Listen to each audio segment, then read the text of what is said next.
Hello everybody, this is Steve Ackley and I'm here to talk about my new book, Stones of Abraham, which will be out on November 1st.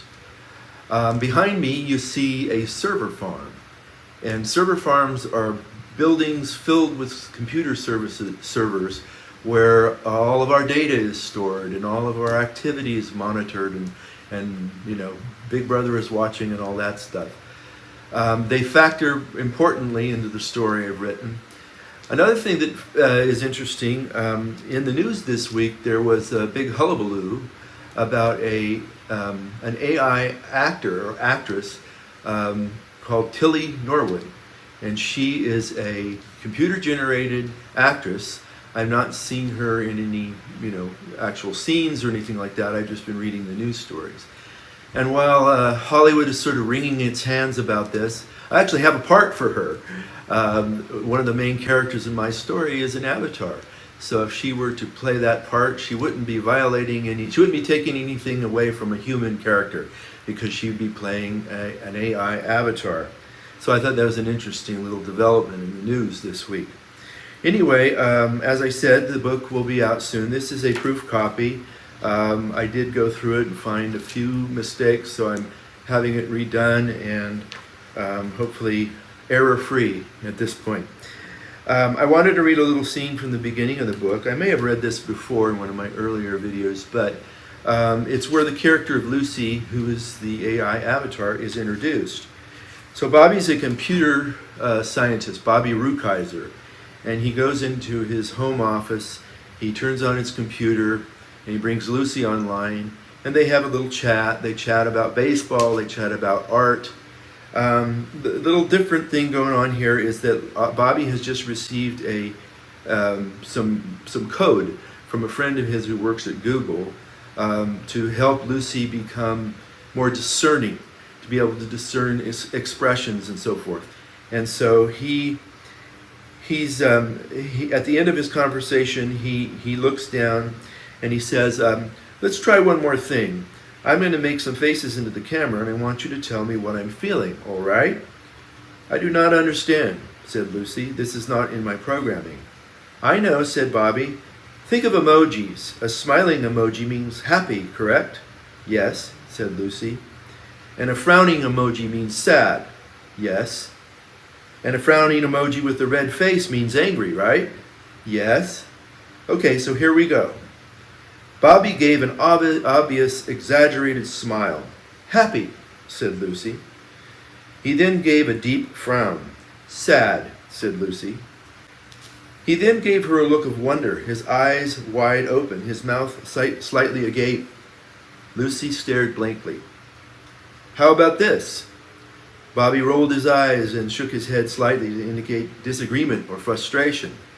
Lucy continued to stare. Okay, Lucy, I'm going to say goodnight then. We will continue tomorrow. I have some new surprises in store for you. Wonderful. I like surprises. Oh, one more thing. You always told me to remind you. Of course, said Bobby. It's my move. A chessboard showing a game in progress appeared on the screen. Bobby studied it and then said, Queen to King's Rook 5. The piece on the board then moved accordingly. A moment later, Lucy responded, Knight takes bishop. Oh shit, said Bobby. How did I not see that? All right, we'll continue tomorrow. I'm tired. Yes, said Lucy. You look like a tired emoji. Good night, Bobby. The next morning, Bobby spent installing the discernment program. As he dug into its libraries, he was amazed at the vast amount of data they contained. Every movement of the eyes, nose, lips, and all possible combinations were cross-referenced with every flavor of age, gender, and ethnicity. But there weren't only facial expressions. Body movement, tone of voice, vocabulary, everything that could be thought of was indexed. It would have taken months for Bobby to go through and review it all. Teams of people just as sharp as he was had gathered all of this, or at least had written programs to gather it all.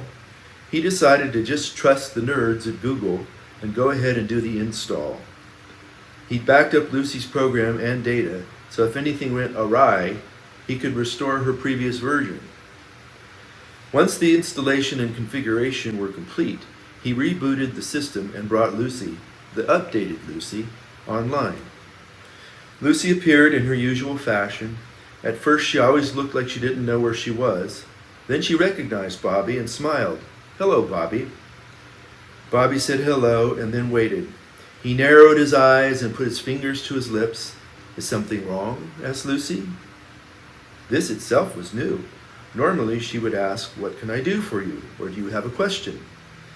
"Why do you ask, Lucy?" said Bobby. "You look anxious," said Lucy. Wonderful, thought Bobby. It worked. "What made me look anxious?" asked Bobby. "You squinted your eyes and touched your lips. These are indications of anxiety or nervousness." He'd have to work on her decorum, but so far, the program was working like a charm. "Let's do what we did last night, Lucy. Look at my expression and tell me what I'm feeling." Bobby gave her a look of wonder, his eyes open and his mouth agape. "Surprise, wonder, amazement, awe," said Lucy. "Excellent," said Bobby. "How about this?" He then gave her his frustrated look. "Frustration, disbelief, exasperation," said Lucy. "Great," said Bobby. The question then occurred to him, if Lucy could read his expressions, could it work the other way? Could Lucy produce complex facial expressions? So far, her capability in that area was limited. He'd programmed her to smile, frown, and produce a rather mechanical-sounding laugh.